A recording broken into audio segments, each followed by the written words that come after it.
Graças e paz, meus irmãos. O bom é que hoje é a escala, né? Começa o culto das 8 com o 1 Samuel e termina com o 2 Samuel, né? Às 19 horas, não? Então é um culto bíblico, né, pastor? Não tem 3 Samuel, livro apócrifo, de jeito nenhum. Meus irmãos, que prazer estar aqui com vocês novamente. Eu queria que vocês abram suas Bíblias lá em Mateus capítulo 4. E eu quero ler os 11 primeiros versículos. Mateus capítulo 4, a partir do versículo 1.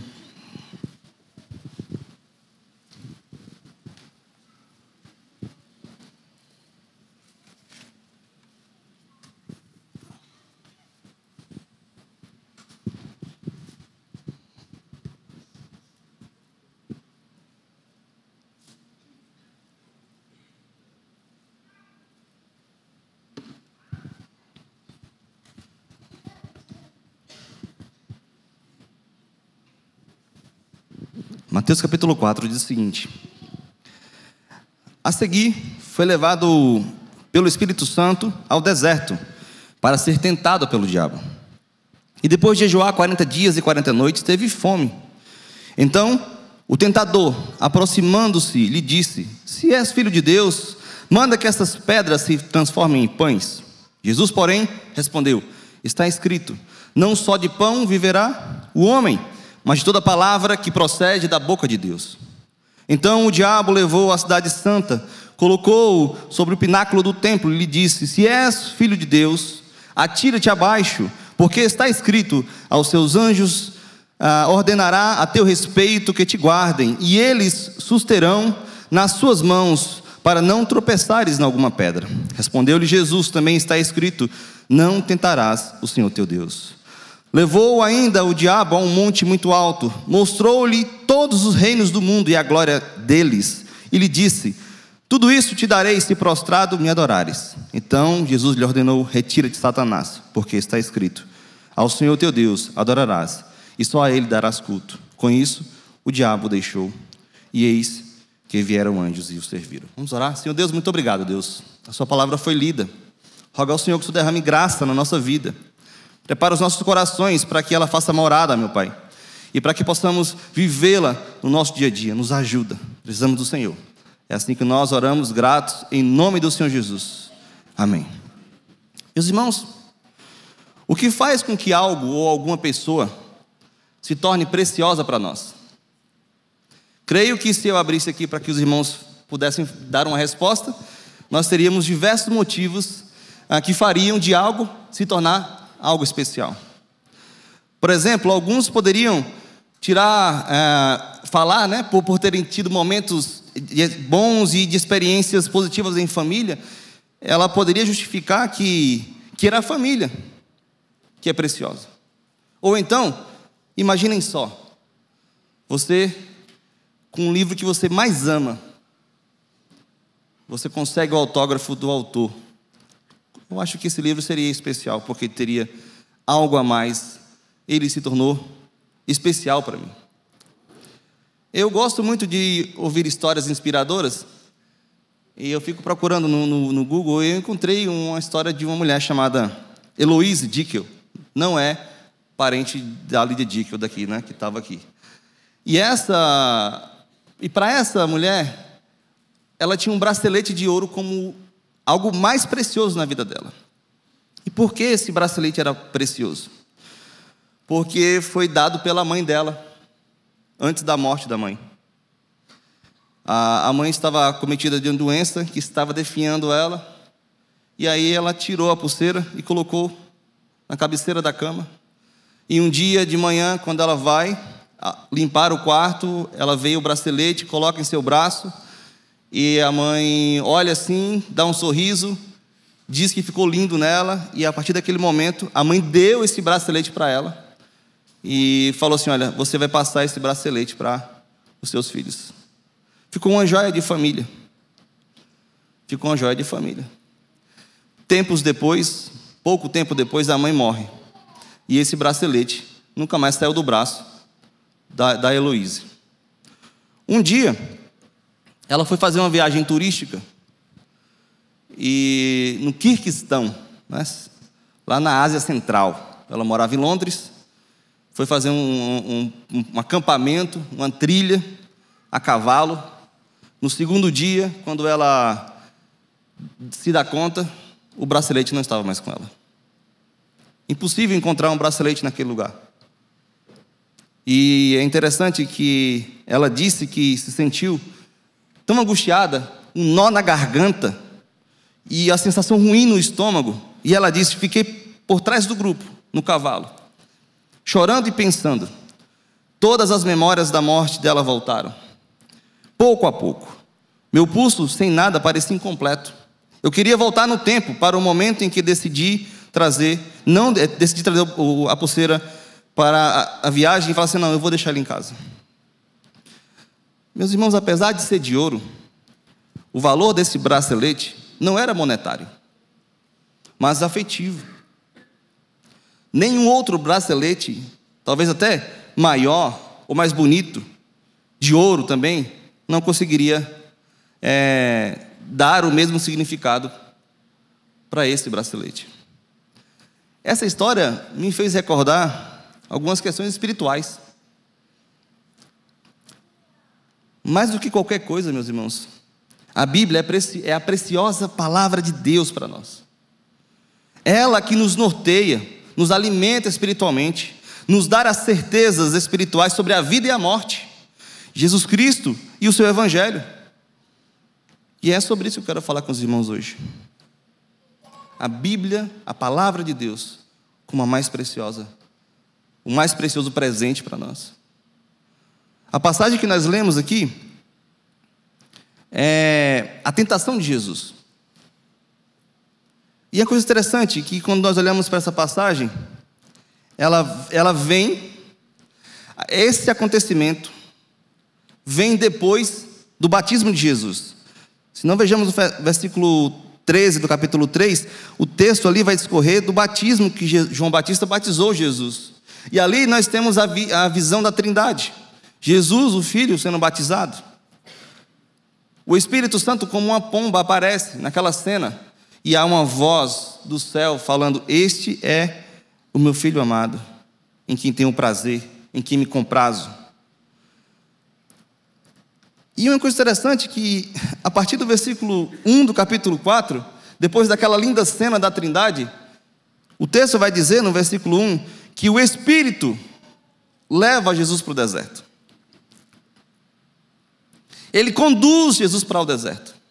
E lá, Jesus passa 40 dias e 40 noites jejuando. Mas para quê? O texto vai deixar claro aí. Versículo 1. Para ser tentado pelo diabo.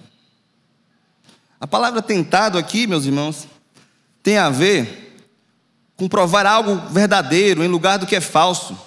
Por isso, a ida de Jesus ao deserto para ser tentado por Satanás não foi um teste para ver se ele iria cair ou não, mas para nos mostrar a impossibilidade da queda de Jesus. Impossibilidade. E aí por isso que quando nós olhamos e lemos Hebreus capítulo 4, versículo 15, nós podemos, de forma corajosa, descansar o nosso coração, porque em tudo ele sofreu, em tudo ele foi tentado, mas ele não pecou nenhuma vez. Jesus é plenamente Deus. Jesus é plenamente homem. E sendo homem, ele chorou, se alegrou, se entristeceu, teve raiva, se compadeceu pelo povo, amou. Ele teve emoções como nós temos. Mas é interessante que, mesmo o diabo tentando desviar Jesus da sua jornada divina, ele não cai, ele não peca, ele não erra. E é interessante quando nós olhamos olhamos de forma detalhada as três tentações, nós vamos perceber que a primeira tentação tem a ver com a fome. E eu queria deixar claro aqui que Satanás não estava querendo colocar dúvida no coração de Jesus. O texto aqui, esse si, não é um si de dúvida, mas é um si de afirmação. Era como se o diabo estivesse falando para ele aqui: olha, já que você é, sendo filho de Deus, faça isso, faça aquilo outro. A língua portuguesa é interessante, né? Português é interessante. Aqui o se não é de dúvida, porque ele vem com o verbo no indicativo e não no subjuntivo. O verbo no subjuntivo é dúvida ou incerteza, mas o verbo no indicativo é certeza. Se, sendo filho de Deus, você pode transformar essas pedras em pães. Sendo filho de Deus, você pode viver esse versículo e se jogar. Sendo filho de Deus, você pode. Mas Jesus nos deu uma linda lição sobre a preciosidade da palavra de Deus, da Bíblia Sagrada. Ele recusou, ele entendeu e ele viveu cabalmente o seu chamado, a sua jornada divina. Na primeira tentação, meus irmãos, Jesus recusa viver e caminhar e pegar atalhos para a sua jornada. E quando ele faz isso, e ele fala, usando a Bíblia aqui, olha o que o versículo 4 vai dizer: não só de pão viverá o homem, mas de toda palavra que procede da boca de Deus. Se Jesus devia realizar a missão de servo, como esta missão é descrita no Antigo Testamento, ele deveria sofrer. O profeta Isaías vai lembrar em Isaías 53:3 que Jesus era um homem de dores e que sabia o que era padecer.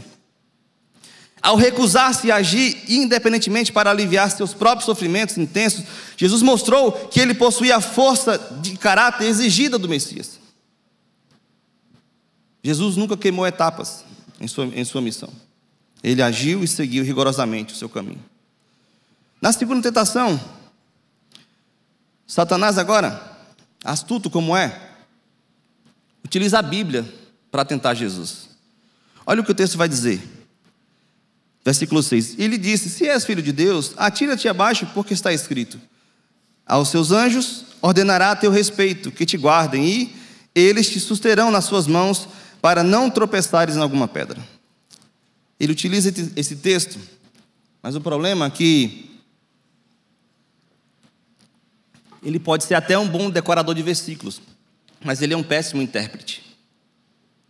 Porque o texto não fala sobre tentar a Deus, mas fala sobre confiança em Deus. E Jesus não cai nessa armadilha, mas mantém-se firme no propósito. E o que ele faz? Ele responde com a Bíblia. Ele responde com a palavra de Deus. E ele fala no versículo 7: não tentarás o Senhor teu Deus. Na última tentação, a partir do versículo 8, Satanás leva ele para um monte alto, muito alto, e ele mostra todos os reinos daquele mundo. E também mostra a glória deles. E aí, ele faz, para que ele desse tudo aquilo, ele cobra algo de Jesus. Versículo 9: tudo isto te darei se prostrado me adorares. Primeiro, o diabo mentiu, porque nada é dele. Salmo 24, versículo 1 vai dizer: do Senhor é a terra e a sua plenitude. Ele estava querendo dar algo que não era dele. Mas, meus irmãos, quando Jesus rejeita aqui, em contrapartida, no Mateus capítulo 28, ele vai dizer aos seus discípulos: toda a autoridade me foi dada no céu e na terra. Ou seja, se fosse comparar os poderes, a glória, Jesus saiu no lucro. Meus irmãos, partindo dessa breve explicação, eu queria tirar algumas lições para nós com respeito à preciosidade da palavra de Deus para nós. Primeiro, a Bíblia é preciosa para nós e deve ser preciosa para nós, porque ela nos protege das tentações. Como eu falei aqui para vocês, meus irmãos, Jesus respondeu a todas as tentações com a Bíblia. Primeira tentação sobre a fome, Jesus responde recordando a Satanás, Deuteronômio capítulo 8, versículo 3, olha o que o texto vai dizer. Ele te humilhou e te deixou ter fome e te sustentou com maná, que tu não conhecias, nem teus pais o conheciam, para te dar a entender que nem só de pão viverá o homem, mas de tudo que procede da boca do Senhor viverá o homem. Jesus utiliza-se da palavra, das escrituras sagradas, para responder: eu não vou cair em tentação. Na segunda tentação, a mesma coisa. Jesus utiliza Deuteronômio capítulo 6, versículo 16, que diz o seguinte: não tentarás o Senhor teu Deus como o tentaste em Massá. Respondeu biblicamente. A terceira tentação, a mesma coisa. Ele responde utilizando Deuteronômio 6,13. O Senhor teu Deus temerás e Ele servirás, e pelo seu nome jurarás. Nesse ano de 2024, nós tivemos como tema crescer em tudo. Mas só cresceremos espiritualmente se a Bíblia for preciosa para nós. Que da mesma forma que a Heloísa sentiu aquela coisa ruim no seu estômago, porque perdeu algo precioso, devemos ter o mesmo anseio de ler a palavra, de estudar a palavra, de nos deleitar no Senhor, e na sua voz falando ao nosso ouvido. A palavra é preciosa, porque ela nos protege das tentações. Disse que na vida do homem existem dois lobos, um lobo A e um lobo B. Qual lobo nós alimentarmos mais é o que ficará mais forte. Quem nós estamos alimentando? O nosso espírito ou a nossa carne? Quem nós estamos alimentando?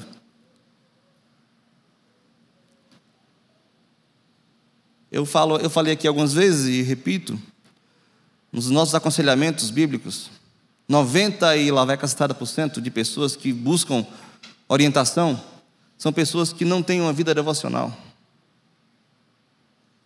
Infelizmente, já pegamos alguns casos aqui de casais que os cônjuges não conheciam seus papéis dentro do lar e por isso viviam em pé de guerra. Quando nós olhamos e fazemos uma análise dos aconselhamentos bíblicos relacionados a casais, normalmente, nem sempre, mas normalmente, são de temas que são basilares para uma vida a dois, mas que ainda não estão claros na mente dos casais. E se nós olharmos na vida dos jovens, é a mesma coisa. Conhecer o básico. Porque senão, meus irmãos, nós estaremos enredados em qualquer vento de doutrina que nos jogue para lá e nos jogue para cá. Eu vou buscar a coisa aqui que é novidade ali. Não, eu vou para aquele lado lá porque aquele lado lá está mais animado. A Bíblia é preciosa porque nos livra da tentação, porque nos protege dela. É municiados dela que vamos vencer. Não é pela nossa força, não é porque somos espertos, não é porque nós sabemos muito, é porque a Bíblia nos protege. É porque a santa palavra de Deus nos norteia. A segunda lição desse texto é que além de a Bíblia ser preciosa porque ela nos protege da tentação, ela é preciosa porque nos protege dos falsos ensinos. Como dito, a segunda tentação tem a ver com a distorção de um versículo bíblico. Se nós formos lá para o texto de Salmo, a gente vai ler e perceber que o texto fala sobre confiança no Senhor. Que o texto fala sobre que não precisamos caminhar inseguros pela vida, porque Deus que nos protege, é Ele que nos fortalece, é Ele que nos conduz. Até na nossa santificação, se não for a mão de Deus nos guiando, nós não conseguiríamos. Filipenses capítulo 2, versículo 12 e 13 vai dizer, final do versículo 12, desenvolvei a vossa salvação. Paulo vai dizer para a igreja de Filipe. Versículo 13, pois Deus é quem executa em vós, tanto querer como realizar, segundo a sua boa vontade. Então, quando o Satanás coloca esse texto, distorcendo esse texto, ele está falando assim, você pode fazer isso. Você não é filho de Deus? Você não é o bonzão? Faz, pula aí, se joga.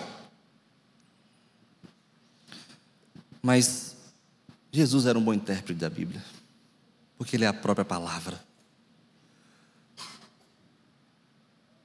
Mas, meus irmãos, para um pouco para pensar. Não é assim até hoje. Nas nossas tentações. Vamos lá voltar em Gênesis capítulo 3. Olha, a sutileza de Satanás com respeito a distorcer as verdades bíblicas.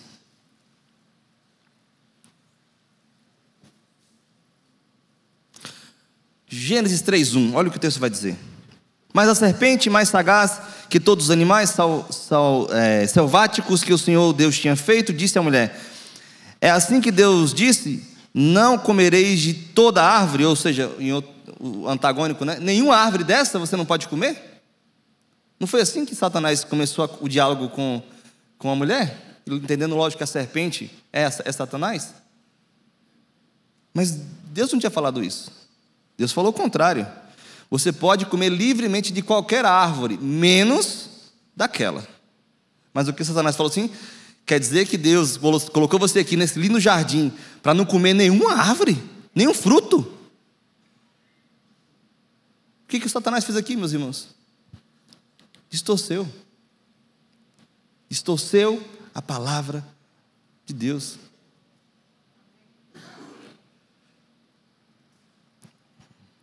Infelizmente, a mulher cai, o homem cai, e o pecado entra no mundo. Mas quando nós estamos firmados na rocha, na Santa Escritura,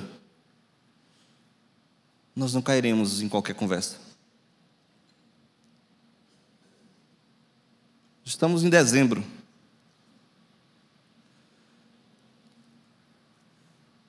Finalzinho dele já. Será que nós estamos colocando a Bíblia como prioridade nas nossas vidas para que nós possamos viver uma vida segura, debaixo da graça do Senhor, firmado no nosso norte, no nosso manual de fé e prática? Ainda dá tempo de nós arregaçarmos as mangas e viver uma vida que agrade ao Senhor baseada na sua palavra, para que não possamos, para que não tenhamos, fiquemos pendendo de um lado para outro, mas firmes, porque não é com a minha força, é porque é Deus que executa em mim, é porque Ele que me fortalece, é porque a sua santa palavra me alimenta e eu estou nutrido. É a santa palavra do Senhor. Meus irmãos, mas por último, a Bíblia é preciosa porque, além de nos proteger das tentações, nos proteger dos falsos ensinos, ela nos protege da idolatria. A última tentação tem a ver exatamente com isso. Ele mente, dá uma oportunidade para Jesus ver todo aquele reino, a glória deles, para ganhar Jesus no olhar, mas impôs algo antibíblico. Ajoelhe e me adore, que você terá tudo. Será que, meus irmãos, Não acontece ainda hoje isso? Será que estamos abrindo mão de princípios bíblicos para crescer no trabalho? Colocando Mamon como o nosso Deus? Será que nós não estamos colocando os nossos filhos no lugar da adoração que é só do Senhor? Ou o nosso trabalho? Ou a nossa confiança na nossa própria força? Imagine se fôssemos tentados da mesma forma. Não, mas calma aí, eu vou ter todo o poder e a glória deles, mas é para o bem. É para fazer o que é bom, não é para qualquer coisa. Não é para eu ser rico e ficar... Não, eu quero ajudar os mais necessitados, os mais pobres.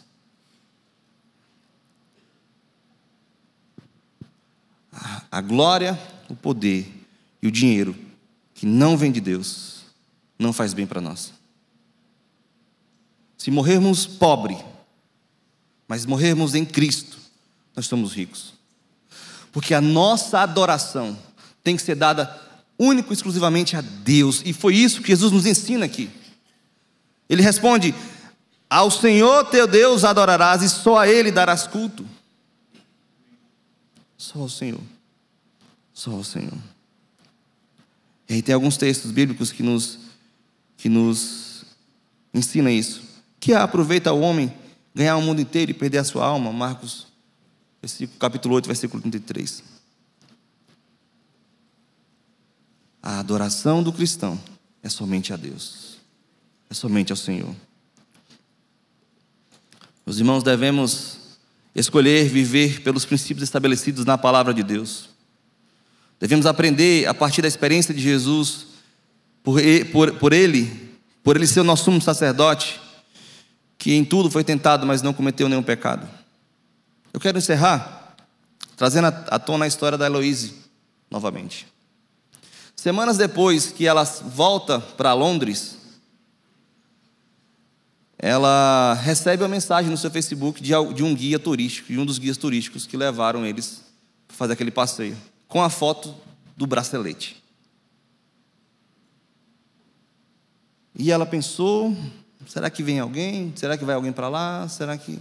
Ela decidiu voltar lá para pegar esse bracelete. Ela saiu de Londres, pegou um voo para Moscou, depois pegou um voo de Moscou para a cidade, para a capital do Quirguistão. Depois de lá, ela foi mais 6 horas até onde o cara estava, para pegar esse bendito do bracelete. E ela voltou para a casa dela.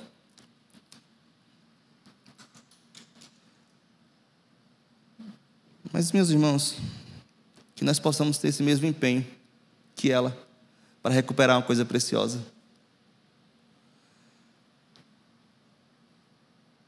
Uma pergunta para refletir no final, para a gente pensar junto.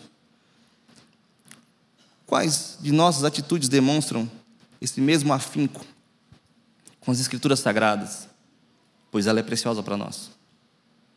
Que a palavra de Deus seja o nosso norte, o nosso conforto, o nosso deleite diário, o nosso caminho para a verdadeira vida.